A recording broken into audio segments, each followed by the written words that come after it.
Kotelet humbasin rrugën. Pisikoja, një mace e bukur laramane, kishte 3 kotele. Ato i quanin Putbardha, Bishtbardha dhe Vetullbardha. Kotelet flinin, zgjoheshin dhe luanin me njëra tjetrën, duke i kaluar ditët këndshëm në oborrin e shtëpisë ku jetonin. Gjithçka shkonte për bukuri, deri atë ditë kur Pisikoja shkoi të vizitonte një mace tjetër në oborrin e fqinjit. Kur mbetën vetëm, njëra nga 3 motrat, Putërbardha, i tha motrave: "A dalim për një shëtitje?" "Pa i thon mami Pisikos?" e pyeti e dyta, Vetullbardha. "Ne u rritëm tani," shtoi Bishtbardha. Sa hape mbyll syt, kotelet rrëshqitën në portë e dolën në rrugë. Ecën sa ecën, duke parë gjithandej gjëra të bukura, kur papritmas njëra prej tyre, Putërbardha, vrau pak putërzën e njom.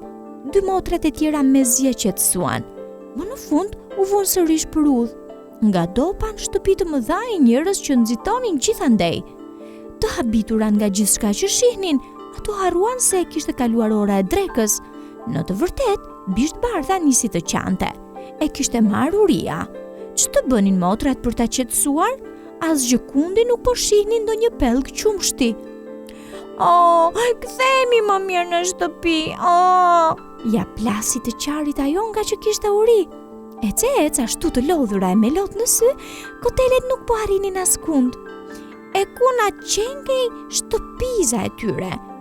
Mos i kishte shkrepur dhe asaj të dilte shëtitje në për qytet? Si do ta gjenin 3 motrat portën dhe oborrin e shtëpisë së tyre? Ç'të bënin? Ja plasën të 3 bashkë të qarit, si ta gjenin shtëpinë e tyre? Befas, aty pran, ja beu një djalë. Ai deshi të luante me to, por kotelet ishin aq të trishtuara sa nuk e kënaqnin dot. "Pse s'pushoni së mja ullituri?" i pyeti ai. "Humbëm rrugën," than kotelet një zëri. Djali i vogël u mendua një grim dhe pastaj u tha se do t'i ndihmonte që të gjenin shtëpinë. "Si do ta gjesh?" e pyeti Bishtbardha. "Mos u mërzit, do të ecim në për rrugë dhe diku do të ketë dalë nëna juaj për t'ju kërkuar." Kotelet buzëqeshën, sa i mençur u dukej voglushi. Ato e ndiqnin pas dhe nuk i ndaheshin as një krim, se mos e humbisnin nga syt. Si ta gjenin pastaj nënën e tyre? Mbas një copë here ndaluan. Ishin lodhur sa nuk i mbanin më këmbët.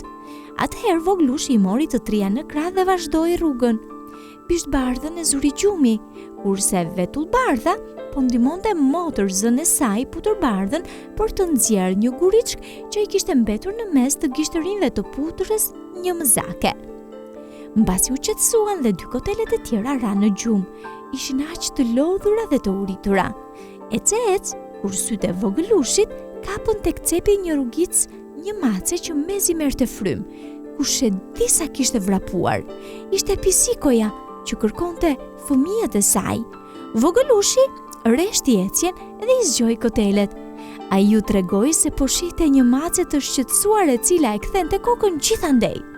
Mackat zgjatën kokat e tyre të vockla dhe kur e pan, mjaullitën gëzueshëm. "Është mami Pisikoja, po na pret!" Ato ishin gati të hidheshin nga tërë ajo lartësi për të takuar nënën. Djali i uli ngadalë në tokë. Ato vrapuan drejt mami Pisikos e ju hodhën në qafë, kush ta përqafonte më parë. Vogëlushi ju përkëdheli kurizin me pusht të butë dhe bëri të largoj pa ndjerë që të mos e prishte gëzimin e tyre, por mackat bashkë me Pisikon ju afruan dhe ai mbajti këmbët. "Eja të mësosh ku banojmë, sa herë të kalosh na kërko," i tha Putërbardha djalit. Ai ndoqi pas, që atëherë Vogëlushi, kur ka kohë të lirë, shkon t'i takoj kotelet që rriten dita ditës.